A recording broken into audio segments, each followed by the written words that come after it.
एक भयानक हादसे में 5 लाख लोगों के मारे जाने के बाद इस महिला को उम्मीद थी कि शायद उसका पति अभी भी जिंदा हो। वो उसे ढूंढने जाती है, लेकिन ये मरे हुए कुछ लोग एक एक करके फिर से जिंदा होने लगते हैं। पर अब वो इंसान नहीं बचे थे, बल्कि उस खतरनाक रेडिएशन की वजह से ज़ॉम्बी बनने लगे थे। और ये तब शुरू हुआ जब अमेरिका का एक मिलिट्री वेपन गलती से तस्मानिया के ईस्टर्न कोस्ट पर ब्लास्ट हो गया था, जिसकी चपेट में आकर पूरा होबार्ट शहर तबाह हो जाता है। ये हादसा इतना भयानक था कि ब्लास्ट से निकली इलेक्ट्रोमैग्नेटिक वेव से क्या इंसान क्या जानवर एक पल में मौत के मुंह में चले गए थे। वहां ऑस्ट्रेलियन आर्मी लोगों से अपील करती है कि वो मदद के लिए तुरंत तस्मानिया पहुंचकर सेना का सहयोग करें, क्योंकि आर्मी डेड बॉडीज को गड्ढों में दबाकर ठिकाने लगाने की कोशिश कर रही थी। लोग भी अपने देश के लिए जो मदद हो सके उसे करने के लिए तस्मानिया पहुंच रहे थे। अब हम एबा नाम की एक महिला को देखते हैं, जिसका पति भी बिजनेस मीटिंग के लिए तस्मानिया गया हुआ था। किसी को नहीं पता कि वो जिंदा है या मर चुका है, लेकिन जब प्यार सच्चा हो तो डर मायने नहीं रखता। एबा फैसला करती है कि वो खुद तस्मानिया जाएगी और मिच को ढूंढ कर लाएगी, चाहे वो किसी भी हालत में हो। लेकिन प्रॉब्लम तब होती है जब पता चलता है कि गवर्नमेंट ने आइलैंड को पूरी तरह से सील कर दिया है। वहां ऐसे ही किसी को जाने की परमिशन नहीं थी, ना तो मीडिया वहां जा सकती थी और ना ही लोग फोन को अपने साथ ले जा सकते थे। और ये लोग जो भी वहां जा रहे थे, ये केवल एक वॉलंटियर बनकर जाते हैं। अब एवा एक वॉलंटियर बनकर ही उस आइलैंड पर जाती है। वो एक फिजियोथेरेपिस्ट थी, इसलिए वो उनसे कहती है कि वो उसे साउथ कोस्ट पर वुडविच शहर जाने दें, क्योंकि वो वहां जाकर उनकी कुछ मदद कर सकती है। एवा इसलिए ऐसा कहती है क्योंकि उसका पति मिच भी उसी शहर में था, लेकिन उसे जाने से मना कर दिया जाता है क्योंकि वो जगह अभी भी बुरी तरह से जल रही थी। और वैसे ये सही भी था, क्योंकि उस मैग्नेटिक वेव्स ने लोगों के दिमाग पर इतना इफेक्ट डाला था जिससे वो दोबारा से तो जिंदा होने लगे थे, लेकिन एक मुर्दा लाश बनकर। और ये इन सब के लिए एक डराने वाली बात थी। अब एवा को उसकी यूनिट के साथ जाने के लिए कहा जाता है। वो उसे ये भी हिदायत देते हैं कि या तो विक्टिम को आइडेंटिफाई करो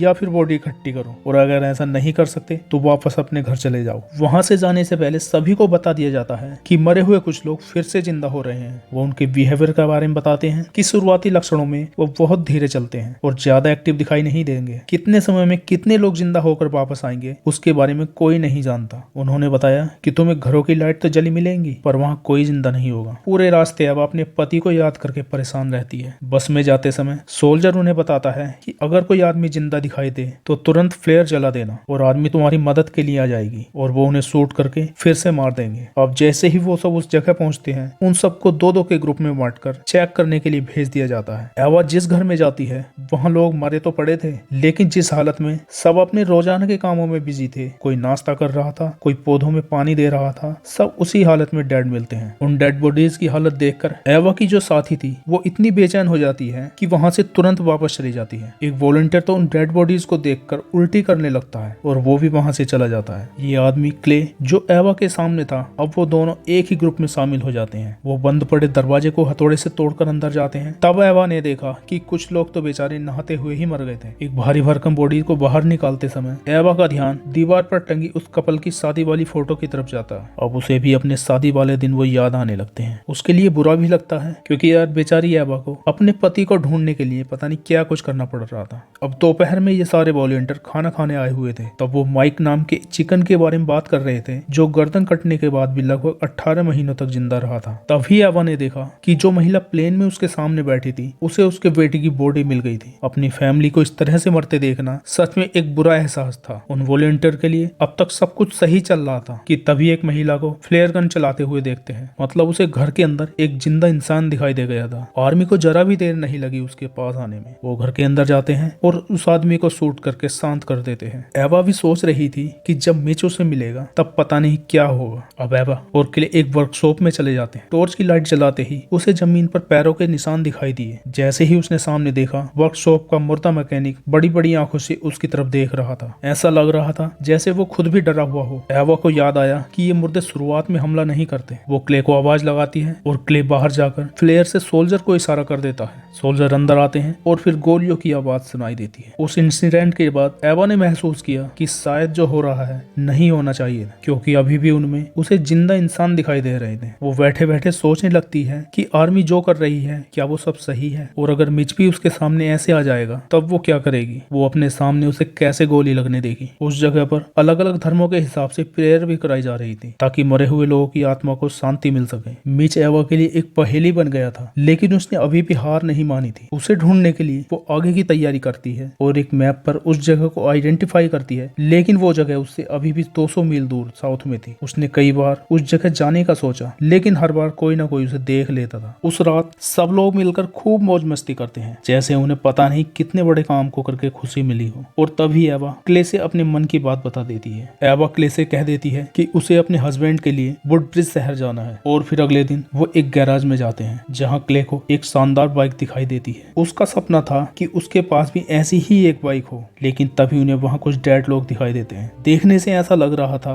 जैसे वहाँ कोई पार्टी चल रही हो। पोल डांसर की टांग अभी भी वैसे ही पोल पर थी जैसे वो मौत से पहले रही होगी, लेकिन जैसे ही वो जाने वाले थे, नीचे पड़ी एक महिला आंखें खोलने लगती है। दोनों आगे जाने का प्लान तैयार कर रहे थे। उन्हें इस बात की परवाह भी नहीं थी कि हालात किस तरह से बदलने वाले हैं। और तभी आहट होने पर एवा ने टॉर्च जलाकर देखा तो सामने वह महिला खड़ी थी। एवा उसके पास गई तो ज़ॉम्बी बन चुकी महिला गुस्से में अपने दांतों को भींच रही थी। ज़ॉम्बी के इस बिहेवियर को एवा ने भी पहली बार महसूस किया था। वो महिला जैसे बता रही हो कि अब दूसरा चैप्टर शुरू होने वाला है, लेकिन उससे पहले ही वो अपनी बाइक उठाकर चुपचाप वहां से निकल जाते हैं और पूरी रफ्तार से दोनों अपनी मंजिल की तरफ बढ़ने लगते हैं। जगह जगह पर जली हुई गाड़ियां और घर उस तबाही को बयां कर रहे थे, लेकिन वो भी उनके आगे बढ़ने के हौसले को कम नहीं कर सके। वो जल्दी ही अपनी मंजिल के करीब पहुंचने वाले थे कि अचानक क्ले ने बाइक रोक दी। सामने देखा कि आर्मी की एक गाड़ी पेट्रोलिंग करते हुए उनकी तरफ बढ़ रही है। जल्दी से वो एक कार के पीछे छिप जाते हैं, लेकिन तभी एवा का ध्यान उनसे कुछ दूरी पर खड़े एक ज़ॉम्बी पर जाता है, जिसका एक हाथ कटा हुआ था। वो उनकी तरफ तेजी से बढ़ ही रहा था कि तभी सोल्जर उसे गोली मारकर शांत कर देते हैं और गाड़ी आगे चली जाती है। अब एवा ने वो देखा जो किसी ने सोचा नहीं था। वहाँ एक आदमी मरा पड़ा था जिसके माथे में गोली लगी थी। एवा जान जाती है कि उन्हें बच के रहना होगा, क्योंकि ये जगह ऐसे ही किसी के घूमने के लिए नहीं है। अब दोनों आगे बढ़ गए, लेकिन शहर के पास पहुंचते ही सांस लेना मुश्किल हो जाता है, क्योंकि आग और धुएं ने पूरे शहर को अपने भीतर छिपा लिया था। इसलिए वो लोग पहले ही रुक गए और एक एम्बुलेंस से मास्क और ऑक्सीजन सिलेंडर अपने साथ ले लिया। तभी उन्होंने देखा कि एक आधा कटा ज़ॉम्बी उनके पीछे आने लगता है, पर वो बिना समय गवाए वहां से तुरंत निकल जाते हैं। आगे जाकर वो एक बेकरी पर पहुंचते हैं। वहां उन्होंने पानी पिया और थोड़ी देर आराम किया। काफी समय तक बाइक चलाते रहने से क्ले के कंधे दर्द करने लगे थे। एवा उन पर मसाज करती है और उस समय दोनों को एक दूसरे के बारे में जानने का मौका मिलता है। जिस समय वो बैठे हुए थे, तभी एक ज़ॉम्बी तेजी से उनकी तरफ बढ़ने लगता है। पहले वो उसे एक ढीला ज़ॉम्बी समझ रहे थे,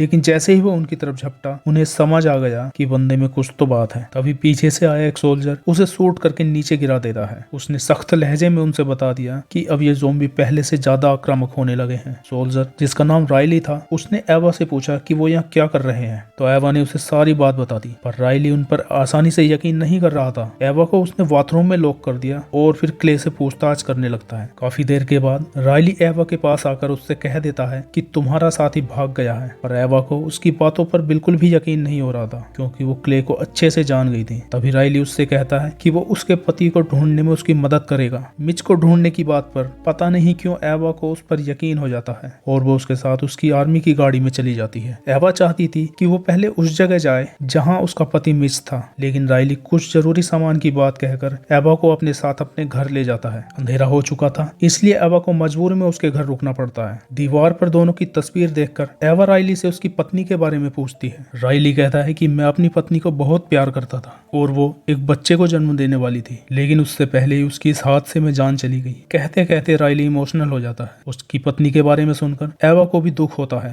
तभी बातों बातों में राइली उससे कहता है कि उसकी आखिरी इच्छा थी कि वो अपनी पत्नी के साथ एक बार डांस करे, लेकिन उसकी मौत के बाद राइली की ये इच्छा तो पूरी नहीं हो सकी। इसलिए वो चाहता है कि एवा उसकी पत्नी के कपड़े पहनकर उसके साथ डांस करे। उसकी बातों से एवा थोड़ी शॉक हो जाती है और उसे राइली पर भी विश्वास नहीं था कि उसकी रातें क्या है, पर फिर भी वो डांस करने के लिए रेडी हो जाती है। लेकिन वो उसकी पत्नी कैटी की अंगूठी नहीं पहनती और सेफ्टी के लिए एक चाकू अपने साथ रख लेती है। पता नहीं आगे किस काम आ जाए। उसके बाद दोनों साथ में डांस करने लगते हैं, लेकिन राइली को एवा के हाथों में कैटी की अंगूठी नहीं मिलती। उसे इतना गुस्सा आता है कि वो उसे जान से मारने वाला होता है और तभी एवा जल्दी से पास के कमरे में जाकर अंदर से लॉक कर लेती है। अचानक एवा की नजर बेड पर पड़ी एक बॉडी पर चली जाती है, जो राइली की प्रेग्नेंट पत्नी थी, जिसे राइली ने अभी तक अपने घर में ही रखा हुआ था। वो जान जाती है कि राइली को पत्नी का दुख नहीं रहा, बल्कि उसका दुख अब पागलपन बन चुका है। बाहर से राइली दरवाजे को तोड़ने की कोशिश कर रहा था, इसलिए एवा जल्दी से छत से उतरकर स्टोर में छिप जाती है। लेकिन वहां उसने जो देखा, उसे देखकर उसके पैरों के तले जमीन खिसक जाती है, क्योंकि राइली ने कई सारे ज़ॉम्बी को बांध कर रखा हुआ था। एवा समझ जाती है कि राइली के दिमाग में कुछ तो अलग चल रहा है। असल में वो ज़ॉम्बी के व्यवहार पर रिसर्च कर रहा था, ताकि उनकी मदद से वो अपनी पत्नी और अपने बच्चे को बचा सके, क्योंकि उसकी पत्नी के पेट पेट में जो बच्चा था वो अभी भी जिंदा था। अब रायली भी उसी स्टोर में आ जाता है और एवा को देख लेता है, लेकिन एवा भी बचने का तरीका ढूंढ लेती है। वो उसकी वाइफ की रिंग पहनकर उसके साथ डांस करने के लिए तैयार हो जाती है। रायली भी भावनाओं में बह जाता है तो मौके का फायदा उठाकर एवा उस पर चाकू से हमला कर देती है और रायली की वहीं मौत हो जाती है। अब एवा रायली की कार लेकर जैसे ही वहां से जाने वाली थी तभी वो क्या देखती है कि सामने रायली की प्रेग्नेंट पत्नी आ खड़ी होती है, जो कि एक ज़ॉम्बी बन चुकी थी। उसके हाथ अभी भी अपने पेट पर ही थे। देखकर समझ सकते हैं कि जैसे वो अपने बच्चे को जन्म देना चाहती हो, लेकिन एवा ने उसकी तरफ ज्यादा ध्यान नहीं दिया क्योंकि उसका सबसे पहला काम था